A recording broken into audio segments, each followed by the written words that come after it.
In this video, I want to talk about common reasons businesses fail. And it might be surprising because usually when first-time entrepreneurs start their businesses, the first impulse is to look at competitors and to look at the competitors kind of in a bad way, like, oh my God, like, the competitors are out to get me, or somebody's going to steal my ideas, or something like along those lines.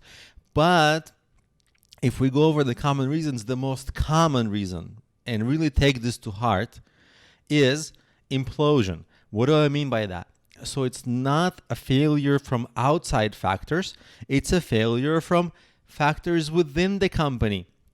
Maybe you get bad co-founders. Maybe you don't adopt. Maybe you're like quit. Maybe just don't implement some things well. And all the other reasons you'll see for idea level companies, idea stage companies that are run by first time entrepreneurs, most of the problems are from within, not from outside. Look within. And you'll see that the next bullet points stem from this. Okay, if you cannot sell or promote, sometimes it's the marketing, sometimes it's the market conditions, of course, but most likely it's because you maybe don't have enough marketing or sales expertise, or your team members don't, and you just can't promote the product, or you can't implement the product to a good enough quality that it actually makes people want to buy. It's not competitive. Maybe the competitors ultimately have a better product and you just can't execute to that level. So it's execution on your part sometimes is the problem. Poor planning, like if you don't go through the steps of, like the 3-sentence business plan, or the, at least take the market research, or, you don't get the consultations, the feedback, all that stuff. If you skip it, or if you give it very little attention and just execute, it's not a problem to execute the business earlier because at least you'll learn. But the issue is that poor planning, the mistakes that you forgot to find during the planning stages, they're not going to go away. They're going to come back to bite you, but it's just going to be take longer, and it'd be more expensive to fix those mistakes after you've started implementing your business and started taking it in a certain direction. It's always harder to reverse course. That's why finding mistakes in the business planning stage is always best and cheapest. Can't find all mistakes, but you can find many.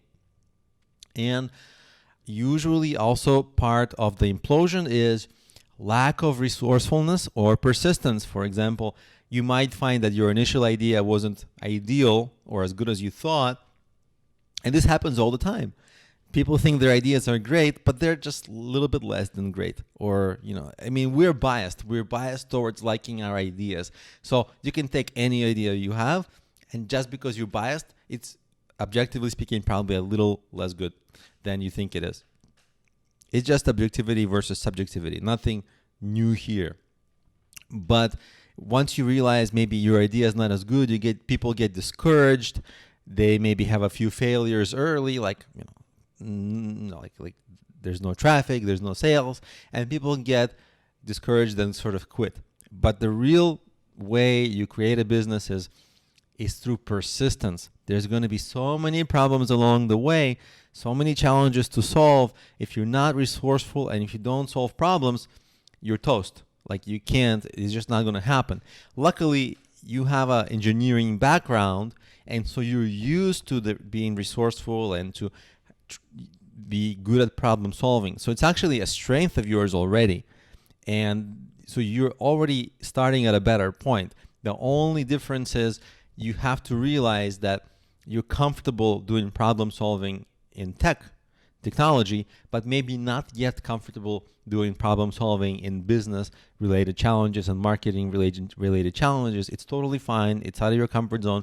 This whole course is about making it more comfortable for you so that you see it's not that hard. It's probably actually easier than what you've been doing before. Just need a few basics.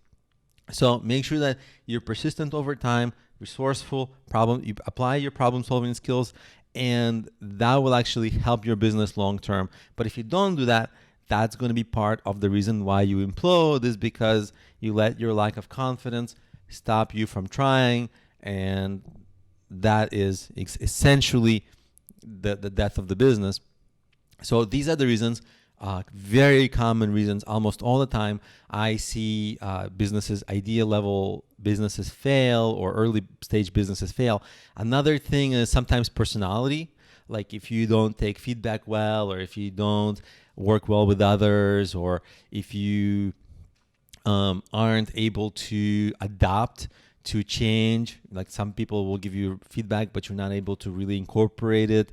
That will also, cause problems. But it's all within. All right, that's really the mindset that is really important. Competitors are fine; they're good to be aware of and to learn from, but the failure is overwhelmingly from something is wrong in the execution process.